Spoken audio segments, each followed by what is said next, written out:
Syarat-syarat bertaubat. Syarat-syarat taubat ada 4 hal kata Imam Qurtubi rahimahullah. Yang pertama, penyesalan dengan sepenuh hati. Tahu itu salah, sesali. Dan subhanallah kata ulama, Allah menanamkan ini dalam hati setiap orang beriman. Setiap buat dosa pasti dia nyesal. Yang kedua, meninggalkan maksiat itu seketika. Udah lagi zina berhenti, lagi riba berhenti, apa saja. Dan jangan malu bilang sama orang, saya berzina, ucapkan, saya tidak bisa lagi ulangin karena ini haram dalam agama. Tidak bisa. Allah pertemukan dalam pernikahan itu lain lagi kasusnya, tapi sekarang tidak bisa. Berhentikan. Transaksi riba, jual apa-apa yang perlu kita jual, bayar riba. Jangan bilang nanti. Tidak ada kata-kata nanti. Lepaskan diri dari masalah. Ya. Jangan ditunda. Yang ketiga, bertekad bulat tidak akan mengulangi perbuatan yang sama. Kemudian yang keempat, didasari rasa malu dan takut kepada Allah Ta'ala, bukan karena selainnya. Jadi bukan karena takut pada atasan sehingga tidak lagi buat nota palsu, enggak. Bukan tidak berzina lagi karena misalnya takut dengan orang tuanya pasangan itu, enggak. Atau takut karena ketahuan sama lingkungan, dimalukan, dipermalukan di medsos, enggak, bukan itu. Itu kecil semua. Bagi kita karena Allah. Kata para ulama, jika salah satu dari syarat-syarat tersebut tidak terpenuhi, maka tidak sah tobatnya. Ini menurut Imam Qurtubi tidak sah. Misal, ada orang menyesal, iya, dia tinggalkan dosa, iya, tetapi dalam hatinya masih terlintas syaitan bisikan dan dia mengiyakan, kalau ada kesempatan lagi saya akan ulangi. Ada kesempatan zina, kesempatan nyuri, kesempatan bohong, saya akan ulangi. Enggak sah. Atau 3 syarat terpenuhi, sesali iya, tinggalkan dosa iya, bertekad sama Allah tidak ulangi iya, tetapi dia kerjakan atau dia tinggalkan karena takut saja sama atasannya, karena tidak enak sama lingkungannya, dan seterusnya, maka itu semua juga tidak sah.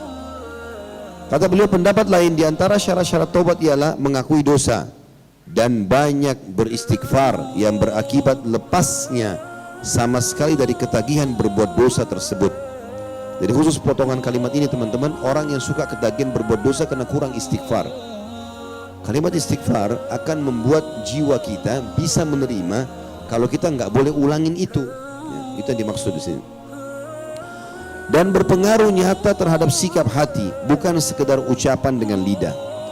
Adapun orang yang dengan lidahnya mengucapkan astagfirullah, sedangkan hatinya tetap ingin melakukan maksiat, maka istighfarnya itu justru memerlukan istighfar yang lain. Ada orang begitu, astagfirullah, ya, tapi matanya tetap melotot lihat orang yang haram. Nonton film porno, astagfirullah, tapi nonton terus. Apa gunanya istighfarnya? Ya, astagfirullah, riba ya, tapi tetap aja. Gimana caranya? Maka ini cuma lisan, tidak berguna bagi dia, harus diikuti dengan hati. Dan dosa kecil yang dilakukannya malah akan berlanjut dengan dosa besar. Demikianlah sebagaimana diriwayatkan dari Hasan Basri bahwasanya dia berkata, istighfar kita membutuhkan istighfar lagi. Ya. Jadi kita harus garis bawahi poin ini teman-teman sekalian. Selalulah sibukkan diri meninggalkan dosa kecil, maka dosa besar akan kita jauhi. Selalulah sibukkan diri dengan ibadah-ibadah sunnah, maka ibadah wajib akan kita penuhi. Seperti itu. Jauhi semua teman-teman sekalian. Kalau perlu hal yang makruh pun, minum sambil berdiri makruh, makan sambil jalan makruh, coba mulai dari situ, maka yang haram kita akan jauhi. Karena kita sibuk dengan yang makruh itu. Sama kalau kita sibuk dengan amal sunnah, selalu sholat sunnah, sholat duha, sholat malam, sibuk, sholat wajibnya terpenuhi dengan sendirinya. Tapi kalau kita lalaikan dosa-dosa kecil nggak apa-apa, terjerumus ke dosa besar. Ya, yang makruh nggak apa-apa, masuk ke dosa, masuk yang haram. Dan kalau dia lalaikan amal sunnah, amal wajib juga akan dia lalaikan. Ya. Maka ini termasuk langkah-langkah syaitan, harus hati-hati. Imam Qurtubi rahimahullah berkata, begitulah yang dikatakan oleh Al-Hasan Al-Basri di masa hidupnya. Hasan Basri seorang ulama tabi'in ya. Apalagi di zaman kita sekarang ini, saat manusia tampak getol melakukan kezaliman, bahkan semakin bergairah tanpa mau berhenti darinya, sementara tangannya memegang tasbih. Dia sangka seperti itu sudah meleburkan dosa, padahal itu justru merupakan penghinaan dan pelecehan terhadap Allah. Orang seperti itu termasuk mereka yang menjadikan ayat-ayat Allah yang maha tinggi sebagai bahan ejekan dan permainan. Jadi dia istighfar tapi tetap matanya lihat haram, telinganya dengar haram, tangannya jamah haram, kemaluannya diletakkan pada haram, langkahnya melangkah pada tempat yang haram. Ini semua pelecehan kepada Allah. Kita sama dengan atasan kita, kita katakan saya minta maaf ya, tapi tetap aja dia lakukan. Sambil minta maaf, sambil tangannya ngambil benda di ruangan bosnya. Diapakan tuh sama bosnya tuh? Itulah saya dihukum. Allah berfirman dalam Al-Quran dengan sangat tegas. Al-Baqarah ayat 231, wala tattakhidu ayatillahi huzwa. Jangan pernah kalian jadikan ayat-ayat Allah sebagai permainan. Lebih dalam lagi kita bahas arti taubat. Ali bin Abi Thalib radhiyallahu anhu pernah melihat seseorang seusai sholatnya berkata, ya Allah, sesungguhnya aku memohon ampun dan bertaubat kepadamu dengan segera. Maka Ali pun menanggapi, apa ini? Sesungguhnya cepatnya lidah beristighfar adalah taubatnya para pendusta, dan taubatmu itu memerlukan taubat lagi. Orang itu bertanya, wahai Amir Mukminin, waktu itu Ali bin Abi Thalib jadi raja. Apakah taubat itu? Apa taubat yang sebenarnya? Apakah taubat itu sebenarnya? Ali menjawab, taubat adalah sebuah kata yang mempunyai 6 arti.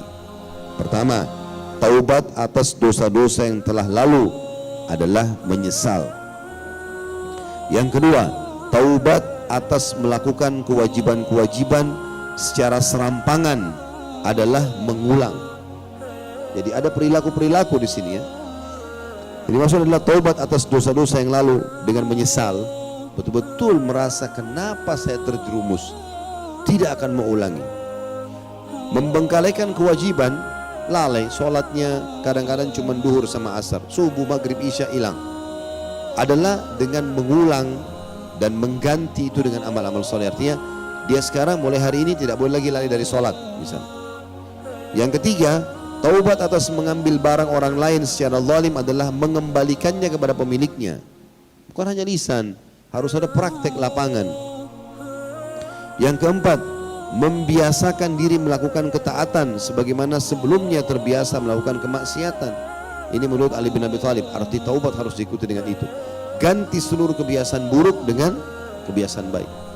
Kalau kita biasa taunya habis isya selalu ke karaoke sama teman-teman dari jam 8 sampai jam 10, 2 jam. Sekarang kita taubat, jam itu harus diganti. Harus ganti dengan majelis ilmu, dengan apalah, amal-amal baik, sehingga kita tidak terkenang. Karena begitu kita lalai, syaitan ingatkan. Dan syaitan sangat mahir dalam mengemas dosa-dosa kita sehingga terlihat indah dan baik, padahal sebenarnya tidak baik. Yang kelima, membuat nafsu merasakan pahitnya taat sebagaimana sebelumnya merasakan manisnya maksiat. Mulai sekarang paksain diri, biar ngantuk bangun sholat malam.